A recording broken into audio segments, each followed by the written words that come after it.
Hello, my name is Dr. Aidan Elliott and this is the Complete Guide to Shakespeare.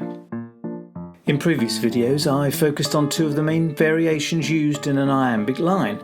The first is the iamb, which is made up of two syllables where more stress is on the second syllable than the first. And examples of iambs might be a time, a love, a rose. I also talked about one of the main variations to that pattern, the trochee. A trochee is the opposite of an iamb. With a trochee, more stress falls on the first syllable and less on the second. So again, examples might be never, well he, Cassio's. Now, in this video, I want to talk about two other major variations called the spondee and the pyrrhic foot.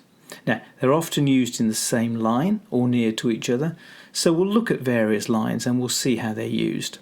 First, spondees.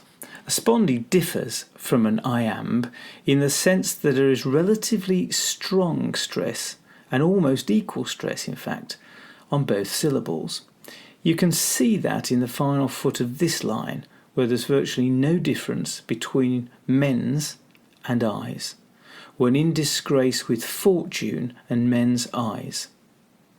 The spondee really draws our attention to that phrase, men's eyes, and that emphasises that all other people seem to be watching the writer of this sonnet.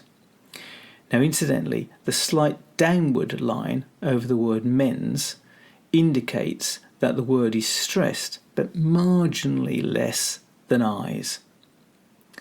Now, you'll also notice that we accelerate towards those two syllables, men's eyes, because the previous two syllables are very lightly stressed, tunend. Two syllables lightly stressed in this way are called a pyrrhic foot. And this allows us to skip lightly over those two syllables to arrive more quickly at the phrase Shakespeare wants to resonate with us, men's eyes. And it helps to further intensify the impact of the spondee. Here's another example of a pyrrhic foot followed by a spondee. When to the sessions of sweet silent thought. You can hear the way the voice skips over shuns of, so that more emphasis is placed on sweet silent thought.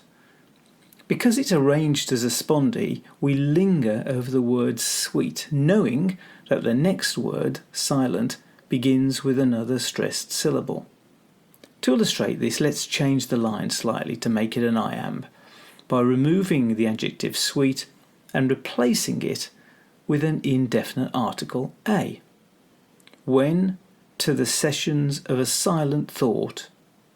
Now, that foot becomes an iamb, and our focus switches to the idea of silent rather than the sweetness of the silence. Now, if I put sweet back in again, you can hear the difference. We're into the sessions of sweet, silent thought. So let's now go back to our opening line, and we can see that Shakespeare is actually using all four major variations here. When in disgrace with fortune and men's eyes. We have a trochee, followed by two iambs, a pyrrhic foot, and then a spondee. Now, Shakespeare uses these different feet for different purposes. Iambs form the basic dum pattern. Pyrrhics are used for speed, lightness and softness.